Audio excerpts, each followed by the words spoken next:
Do you find yourself constantly apologizing for things you didn't even do wrong, or carrying the weight of missed deadlines, forgotten plans, or should have moments in your head all day? For people with ADHD, guilt isn't just an occasional feeling. It can feel like a constant undercurrent, amplifying frustration, self-criticism, and shame. Now, while guilt may feel automatic with ADHD, it doesn't have to run the show. Once you understand what's driving it, you can start responding with more clarity and less self-blame. So today you'll learn why ADHD brains are so prone to guilt, how it shows up in everyday moments, like replaying a conversation for hours or assuming you've let someone down over a small mistake, and practical strategies you can use today to respond without spiraling. This is ADHD where we talk about everyday life and ADHD. I'm your host, Dr. J. I'm a licensed psychologist who works with people with ADHD. If guilt is weighing on you more than it should, this episode is for you.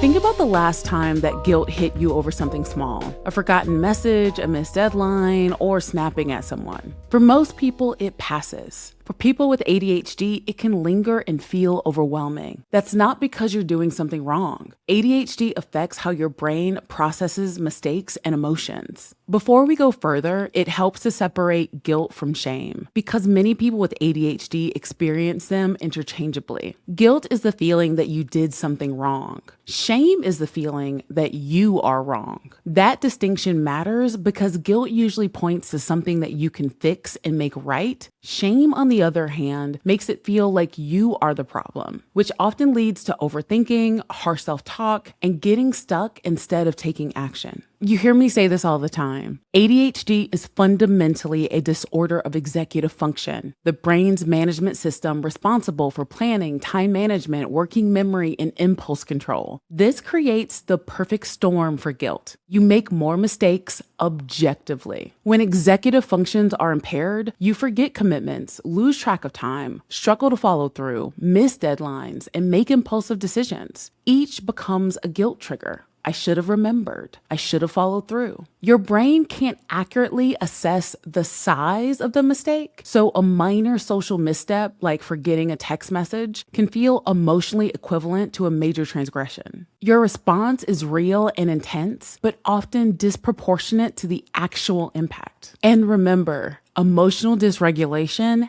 amplifies everything. This means your emotional responses, including guilt, tend to be, number one, more intense. So what would cause mild regret in someone else triggers crushing guilt in you. Next is long lasting. So you ruminate over mistakes for hours or days, unable to let it go. And lastly, harder to regulate. So you can't just decide to stop feeling guilty. So let's look at a common ADHD pattern that fuels guilt. Let's use the example of forgetting commitments. So you promised to call someone, then forgot, agreed to help, but it slipped your mind, scheduled an appointment, but you didn't write it down and you missed it. The next set of examples relate to time perception. So you tell someone, I'll be there in 10 minutes, and it's 30 minutes later. You tell your mom, okay, this is gonna take me 20 minutes, but it takes 2 hours. And let's not forget to mention struggling to follow through. So you start something enthusiastically, then lose steam. Say yes, then feel overwhelmed.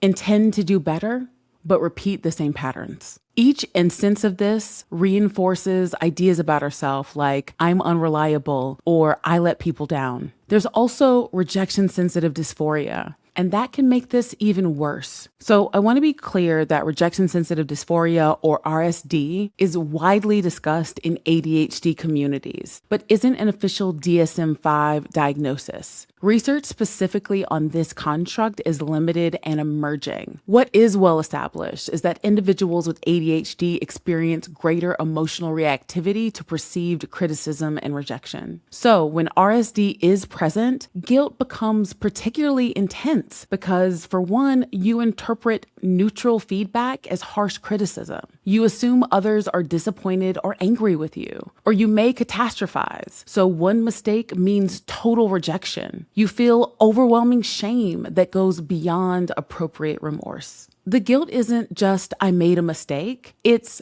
I'm fundamentally flawed and everyone sees it. Now let's drill down into the emotion of guilt. Here's where it gets particularly difficult.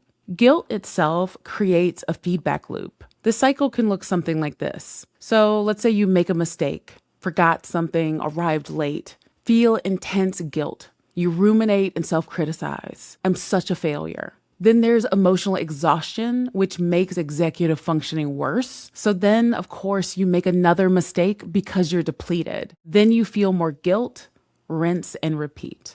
Guilt becomes self-perpetuating. And the more time you spend with guilt and criticism, the less mental energy you have to actually address the issue or do better next time. So here's something that I want to normalize. Feeling guilty doesn't mean that you're a bad person. It means your brain is reacting to the gap between intentions and follow through. And because of how your ADHD brain processes emotions, that reaction is intense. You can care deeply and still forget to text them back. You can value punctuality and still be late. You can have good intentions and still struggle with follow through. These contradictions don't make you hypocritical. They make you a human being with ADHD. So now let's get into how guilt can shape your daily life.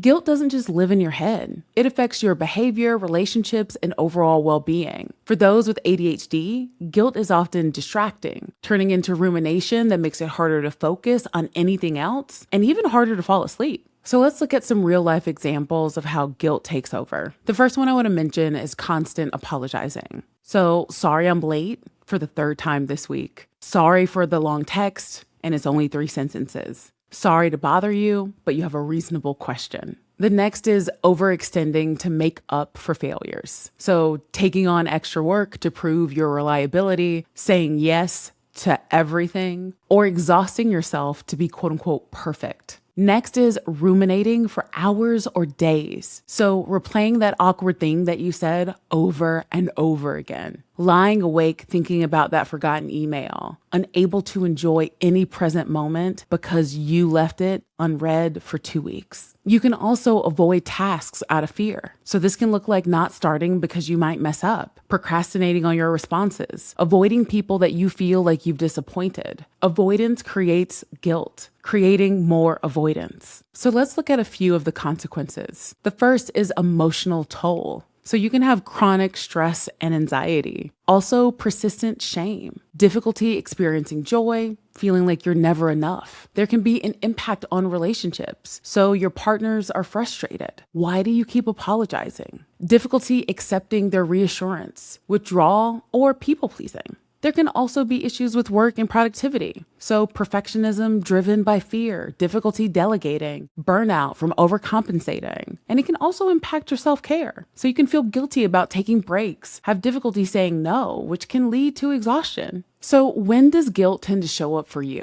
I want you to consider these questions. After social interactions, so do you ruminate about talking too much or not enough, or that you said something weird? When you forget something? When setting boundaries? Because for some, like saying no can feel selfish. When you're supposed to be productive, but you can't focus. When you're resting. When others seem to be disappointed in you, even if it's mild or imagined. Seeing these patterns for what they are can be surprisingly freeing. Guilt isn't a reflection of who you are. It's your brain trying to tell you something. And the good news is, once you've noticed it, you can start working with it rather than letting it take over your thoughts and your day. So here are a few approaches that you might try.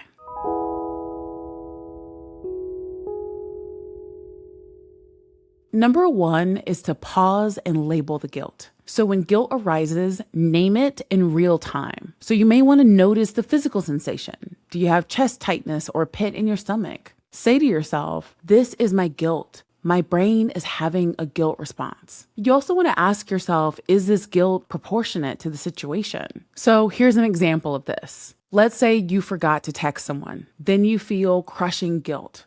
You want to pause, label it as guilt, and realize that it's inconvenient not to text someone, but not necessarily catastrophic. Send the text now and make the repair, and explore how to improve this in the future. Labeling creates distance. You're observing the guilt, not being it.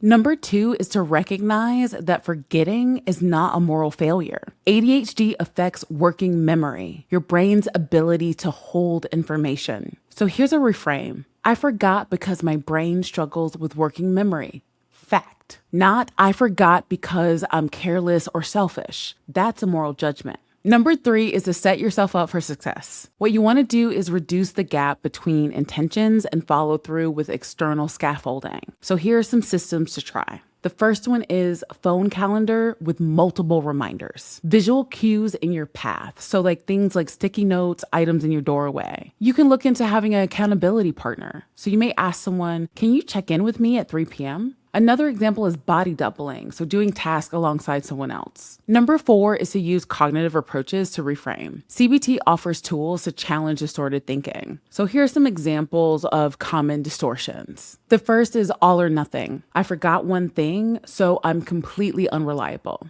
There's also catastrophizing. They'll hate me forever because I was late. Or should statements. I should be able to handle this. Here's where you can challenge. You want to ask, would I judge a friend this harshly? Or what's a more balanced perspective? Number 5 is to practice self-compassion. Self-compassion means treating yourself with kindness and recognizing common humanity. You're not uniquely broken. And being mindful of emotions without over-identifying. So I'm going to go back to what I've said is one of my favorite compassion exercises to do. Place your hand on your heart and say, I'm struggling with this right now. Many people with ADHD struggle with this. May I be kind to myself. Number 6 is to set boundaries to avoid overcompensating. Guilt drives people-pleasing and overcommitment, leading to more failures and more guilt. So what we want to do is break the cycle. Before saying yes, pause and ask, am I saying yes because I want to or because I feel guilty saying no?